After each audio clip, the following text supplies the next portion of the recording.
Boa noite, pessoal. Depois de um intervalinho aí, 10 minutinhos, para dar aquela hidratada, recuperada.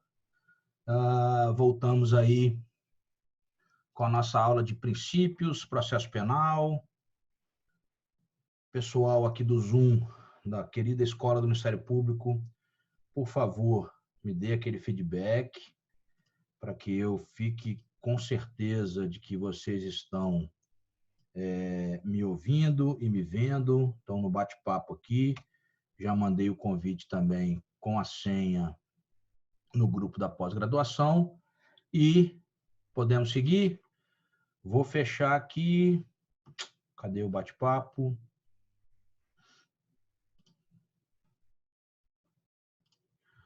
Todos aí, pessoal? Áudio e vídeo ótimos, então podemos dar continuidade. Vamos voltar para o nosso material. Cadê?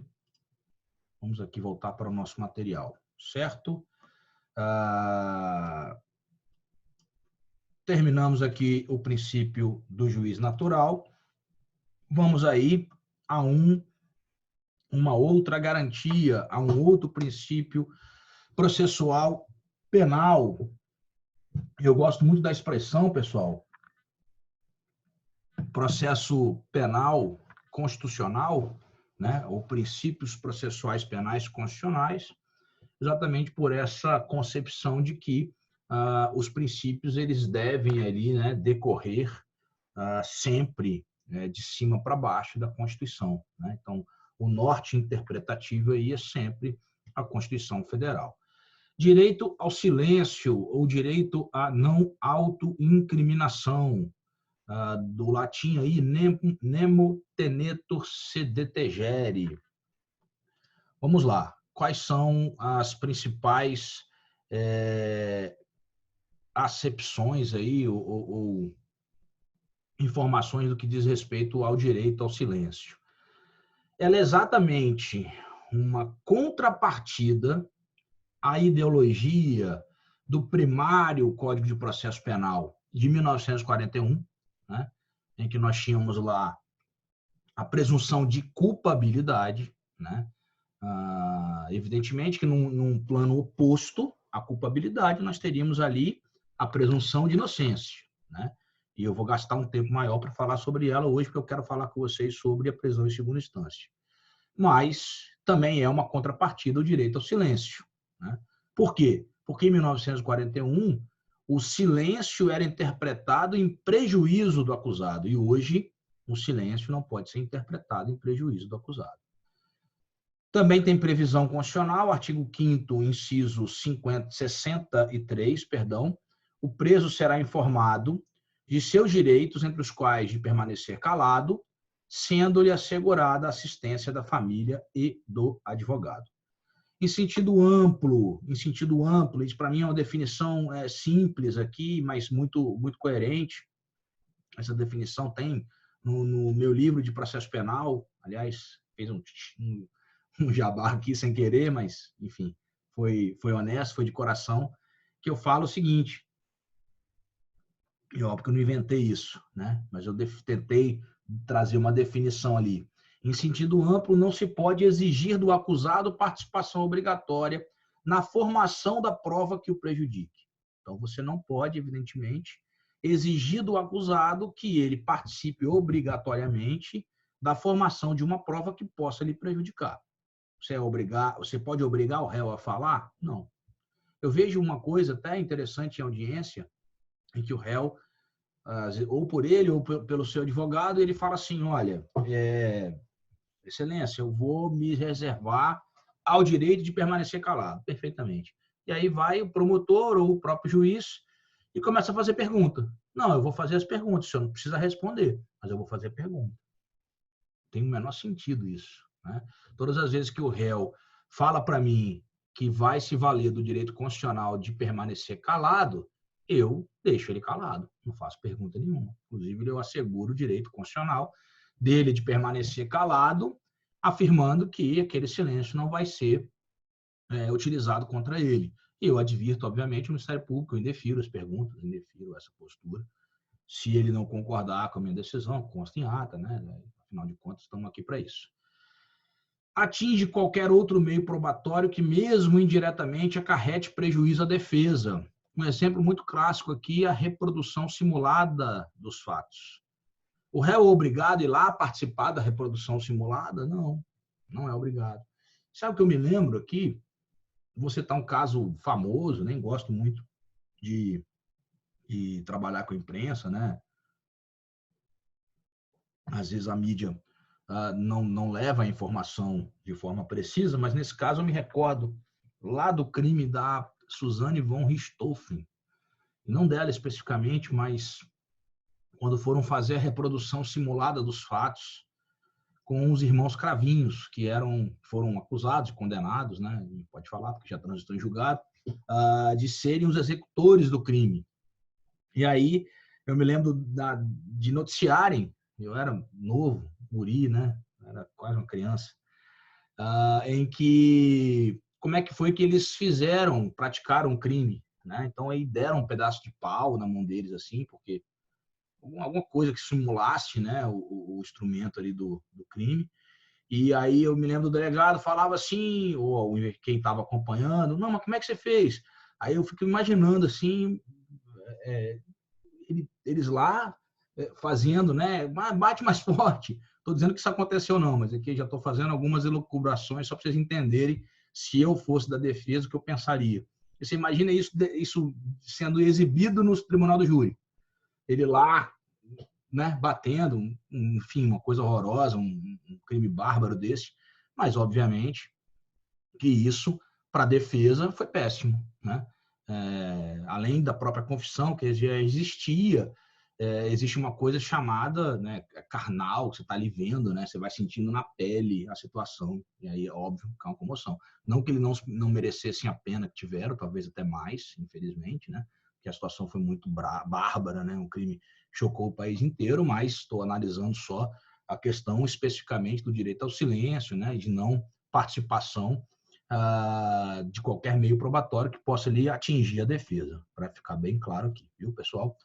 Bom, a garantia do direito ao silêncio, ou do nemo tenetur sedetegere, conduz aí à inconstitucionalidade da previsão contida no 174, inciso 4 do Código de Processo Penal, que autoriza que a autoridade policial ou autoridade judicial mande que o acusado escreva o que lhe foi ditado naqueles casos em que você tem dúvida acerca da grafia do cidadão.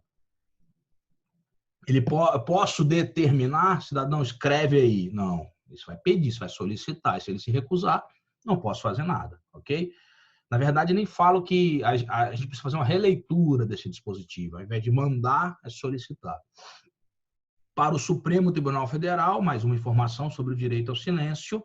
Se uma pessoa confessa o crime enquanto era ouvida na qualidade de testemunha, não tendo sido advertida sobre o direito de permanecer em silêncio, essa confissão não é válida.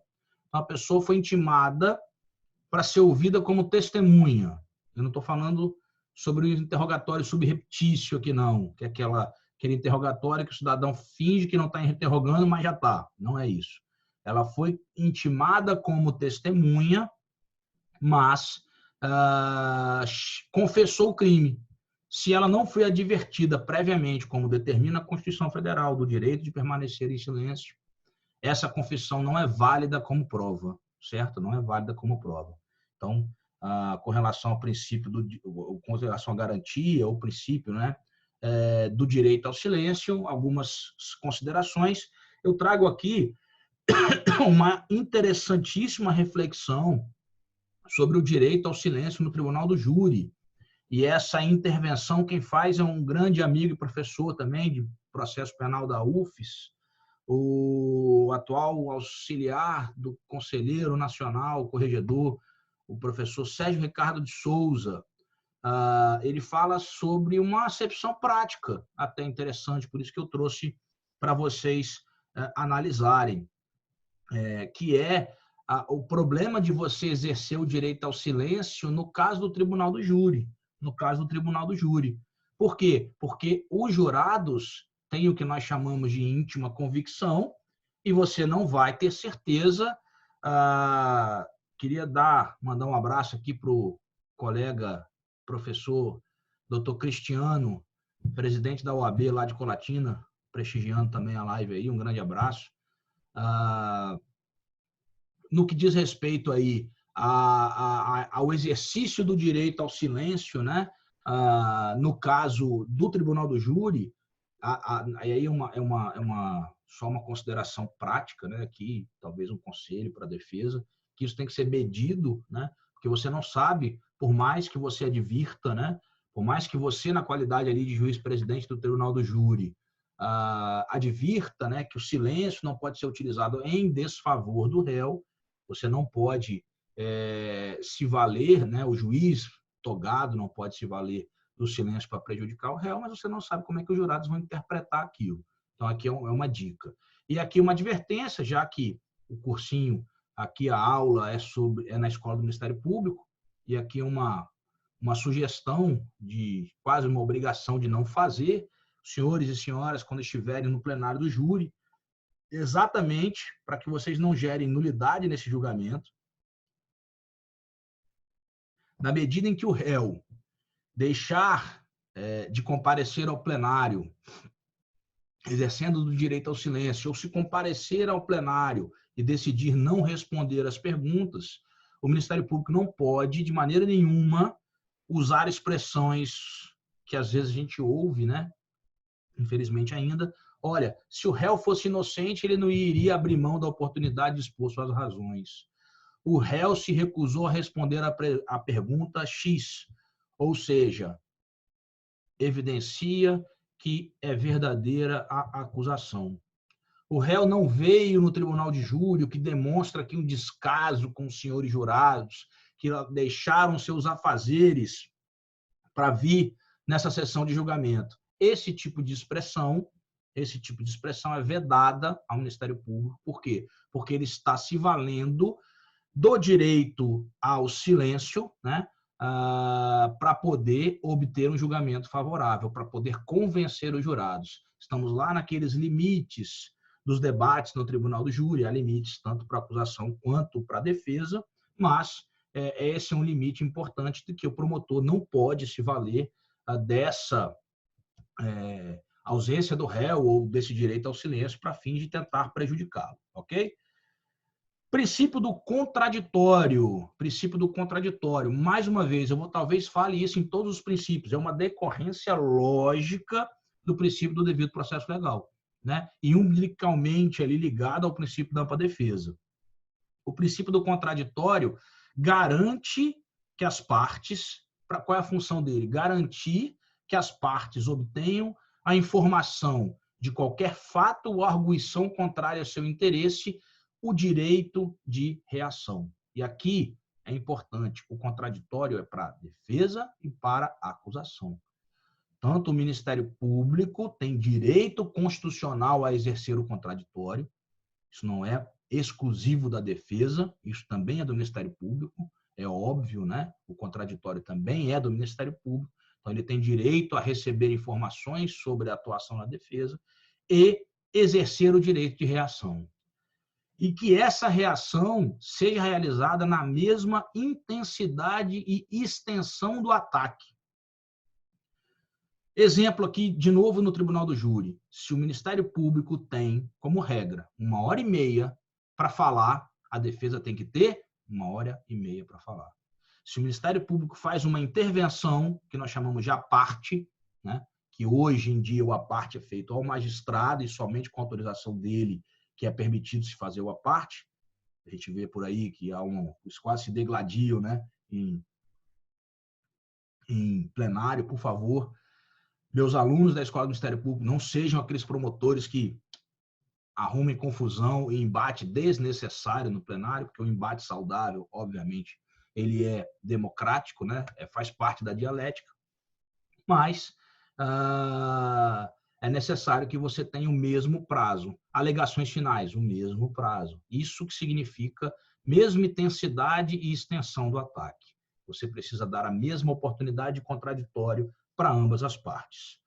Aqui, 3 súmulas importantes do Supremo Tribunal Federal que diz respeito ao princípio do contraditório. Eu vou explicar bem rápido cada uma delas. Súmula 712, não é súmula vinculante ainda é no modelo antigo. É nula a decisão que determina o desaforamento de processo da competência do júri sem audiência da defesa. Juiz representa pelo desaforamento, o tribunal vai julgar o desaforamento. Sempre o tribunal que julga, não o juiz. O juiz pode representar. A defesa tem que ser ouvida. Não é só colher a manifestação do Ministério Público, mandar para o tribunal e julgar. A defesa precisa ser colhida, isso faz parte do contraditório, porque ela pode discordar, e normalmente é o que acontece, quando não é ela que pede desaforamento, obviamente, ela pode discordar daqueles argumentos, então não pode haver o julgamento de desaforamento sem a oitiva da defesa. Súmula 708 do Supremo Tribunal Federal: é nulo o julgamento da apelação se, após a manifestação nos autos de renúncia do único defensor, o réu não foi previamente intimado para constituir outro. Por óbvio, né, pessoal? Um dos consectários lógicos do princípio da ampla defesa e do devido processo legal é, obviamente, a defesa técnica. Se um advogado, antes do julgamento, renuncia àquele mandato, ele tem direito de renunciar ao mandato, desde que, evidentemente, o faça pelas vias legais, notificando o seu cliente, ficando responsável pelo processo por até 10 dias, a não ser que outro advogado seja constituído. Tem todo um regramento para isso, porque o réu não pode ficar indefeso. Tamanha é a importância, né, da ampla defesa e do contraditório. É necessário que você nomeie um outro advogado ou que dê oportunidade para o réu para que constitua um novo advogado. E aí sim, se ele não constituir, nomeia um advogado dativo ou encaminha o processo para a Defensoria Pública.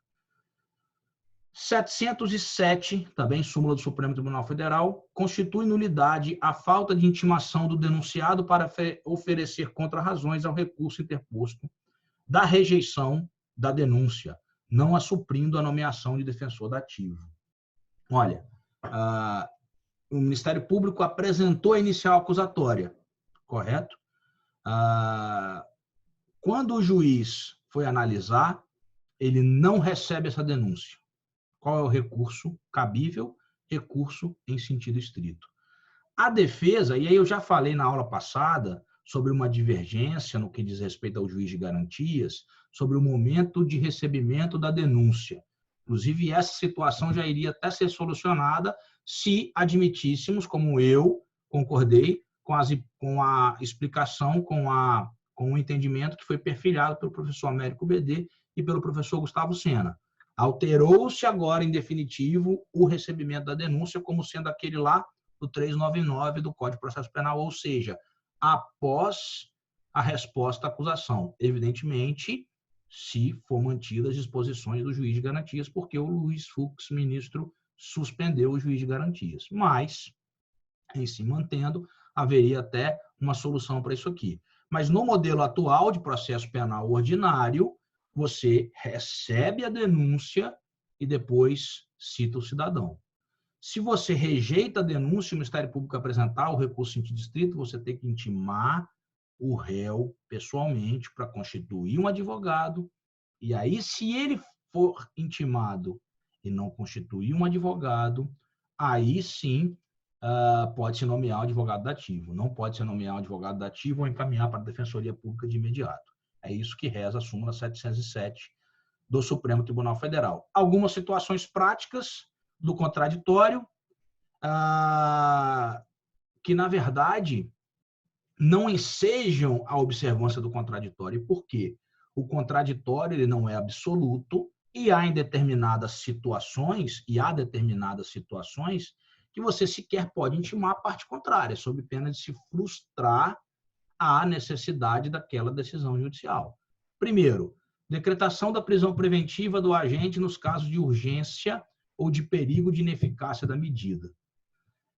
Caso prático, o cidadão está fugindo do país, certo? Comprou passagem, amanhã é o voo dele para o Oriente Médio. Chutei aqui, viu, gente?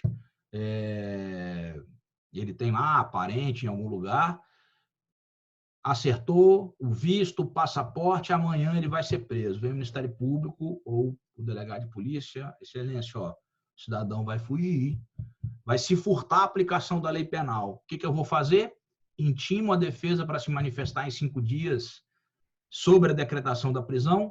Nenhum sentido, né, pessoal? Decreta-se a prisão porque é medida urgente e não se observa o contraditório. Segunda situação, procedimento de sequestro de bens adquiridos pelo investigado ou réu com produto de infração penal. Você vai intimar a parte contrária para se manifestar sobre os bens a serem sequestrados, para dar a oportunidade para ele se desfazer dos bens? Também você vai fazer inaudita altera parte aí, sem a oitiva dele, sem o contraditório. Igualmente, a mesma situação nas interceptações telefônicas, né? Lei 9.296 de 96. Você imagina também que eu recebo um pedido de interceptação telefônica da autoridade policial, do Ministério Público, e eu intimo o réu. Cidadão, olha, o delegado de polícia está querendo ouvir a sua conversa. O que você tem a dizer sobre essa possível restrição ao seu direito? É óbvio que se você fizer isso, você frustra a investigação. Ele não vai falar absolutamente nada mais ao telefone, né? Vai falar pelo WhatsApp, porque a polícia tem uma grande dificuldade aí de interceptar esse aplicativo. E, por fim, contraditório no inquérito policial, eu vou me aprofundar isso quando a gente for falar na próxima aula sobre inquérito.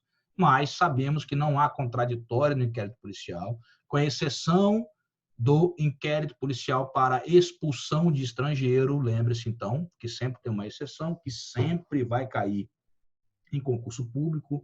Isso é batata, né? Vai cair em concurso público. Eles vão falar da exceção do inquérito de estrangeiro, sobretudo porque o novo ministro da Justiça andou expulsando um bocado de gente, então é possível que isso aí vá cair, sim, em provas de concurso público. É sempre bom lembrar que, no caso de inquérito policial para expulsão de estrangeiro, vige, sim, o princípio do contraditório, que não acontece no inquérito policial comum, ok? Nem mesmo a alteração que foi promovida antes lá do pacote anticrime, no que diz respeito à Lei 8.906, que é o Estatuto da Advocacia e Ordem dos Advogados do Brasil, que permite uma participação maior da defesa constituída por advogado no inquérito policial, nem mesmo, a gente pode até acrescentar e concordar que mitigou um pouco, né?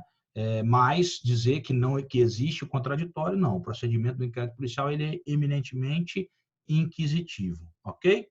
E não há nenhuma inconstitucionalidade disso. Ampla defesa, princípio da ampla defesa. E aqui a gente tem uma mudança aqui de mentalidade no que diz respeito a essa diferença entre ampla defesa e contraditório. Enquanto o contraditório ele está ligado à forma, ou seja, procedimento, observar a fala contrária na mesma intensidade do ataque, como a gente falou, a ampla defesa está ligada ao seu conteúdo. Um é ligado à forma, um é ligado ao conteúdo. O que significa a ampla defesa estar ligada ao conteúdo? Primeiro, direito à participação da defesa técnica, advogado devidamente constituído, devidamente inscrito nos quadros da OAB ou defensor público, seja durante a produção da prova, seja em sede recursal, devendo ser efetiva, real e concreta. Por quê? Porque senão gera nulidade. Defesa eminentemente ineficiente gera nulidade. Segunda acepção desse conteúdo material do direito à ampla defesa, da garantia da ampla defesa. Possibilidade de utilização de provas ilícitas e ilegítimas, desde que seja para a prova de inocência do acusado. Professor, posso usar prova ilícita no processo penal? Como regra, não. Mas para a defesa, sim. Se a defesa quiser comprovar que é inocente, ele pode fazer o que nós chamamos aí, de forma coloquial, de um grampo ilegal. Pode fazer um grampo ilegal para fins de comprovação da sua inocência. Esse grampo ilegal pode comprovar a inocência do réu que fez o grampo ilegal? Sim. Pode servir como prova para processar ou julgar, seja administrativamente, ou seja, processualmente falando, aquele cidadão que foi vítima do grampo ilegal? Absolutamente não. Absolutamente não. Vamos diferenciar, então. A prova ilegal pode servir para inocentar um réu, desde que ela sirva para isso, né? Mas não pode servir de maneira nenhuma para condenar esse réu, ok? Terceira acepção, comunicação imediata, em 24 horas, de toda a prisão ao juiz, aos familiares do preso, à defensoria, se o réu não tiver um advogado. É necessário que toda a prisão seja comunicada ao juiz, ao advogado, aos familiares do preso. Inclusive, o preso tem direito a ser a identificação de quem o está lhe prendendo. Então, hoje, todo o auto de prisão em flagrante, a gente confere se tem esses requisitos aí para poder fazer a análise dele. O professor Rogério Tucci, ele prevê ali a conjugação de 3 realidades procedimentais do princípio da ampla defesa. Primeiro, o direito à informação, que é isso que a gente já mencionou, a parte tem direito de ser informada, de ser intimada, de ser comunicada de atos processuais ou do que está sendo feito. A bilateralidade da audiência, que significa aí a contraditoriedade, né? Então, numa audiência, se o Ministério Público faz um requerimento, eu ouço a defesa, para ela contestar ou não aquele requerimento. Se o Ministério Público faz, eu ouço a defesa, ok? O direito à prova legalmente obtida ou produzida, que é em comprovação da inculpabilidade. A defesa tem direito que a prova seja produzida de forma legal, de prova de forma legítima. Isso é uma acepção aí também do princípio da ampla defesa. Não é possível a utilização de provas por meios ilícitos. 3 acepções interessantes, então, do professor Rogério Tucci, Rogério Lauria Tucci: direito à informação, direito à bilateralidade da audiência, direito à prova legalmente obtida ou produzida, que é a comprovação aí da inculpabilidade, ok? Algumas acepções aí mais específicas da legítima, da ampla defesa. Já estou mudando os institutos aqui, é o tempo, é a sede. Dever estatal de prestar assistência integral e gratuita aos necessitados, ou seja, defensoria pública, ou seja, isenção de custas de processo. Tudo isso são acepções aí da ampla defesa. A ordem estabelecida para a prática dos atos processuais, garantindo-se a defesa manifestar-se sempre após a acusação. A defesa sempre vai falar por último. Eu dei algumas exceções, inclusive na última aula, falei para vocês na escusa de jurados, na escusa imotivada de jurados, a defesa fala primeiro. Na escusa imotivada de jurados, a defesa fala primeiro. Portanto, nós não temos aí, teríamos aí uma exceção, né? Eu só parei de compartilhar aqui, pessoal, a gente vai voltar agora, porque eu esqueci o WhatsApp ligado, ele estava bem apitando aqui. Mas eu dei como exceção a essa garantia da defesa falar por último, obviamente, a escusa imotivada do tribunal do júri. A defesa fala primeiro nesse caso. O que é isso, pessoal? Começou o júri, sorteio de jurados, vai fazer o sorteio de jurados, faz as advertências, incompatibilidades, impedimentos. Você vai sortear os jurados, beleza? Tem Ministério Público e acusação. Você sorteia um jurado daqueles 25 previamente intimados para a audiência, para a sessão de julgamento. Jurado fulano de tal, você vai dizer, diga a defesa sobre esse jurado. E a defesa tem direito a 3 escusas, recusar 3 jurados de forma imotivada, não precisa motivar. Simplesmente a defesa dispensa o jurado, agradece, mas dispensa.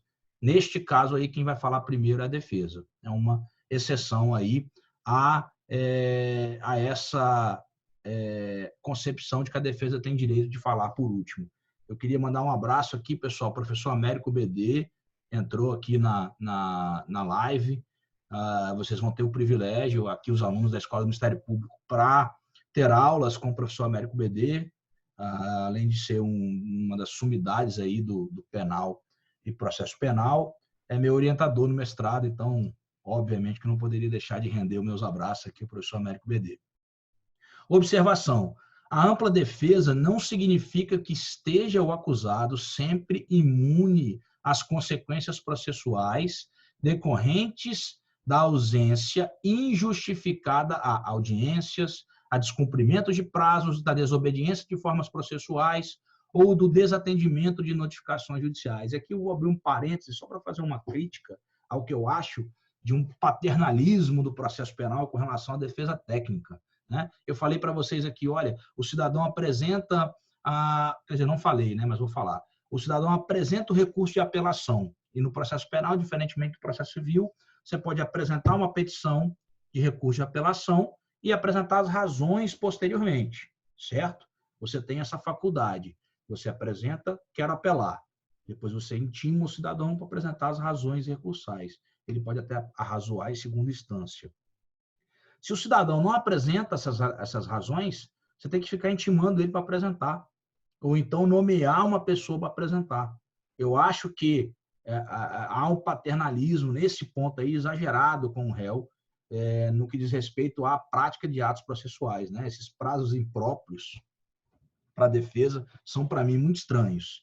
Mas alguns exemplos aí de preclusão, né? Ou seja, de não violação à ampla defesa. Prazo para que sejam acostados aos autos, documentos ou objetos que pretendem as partes exibir no Tribunal Popular do Júri.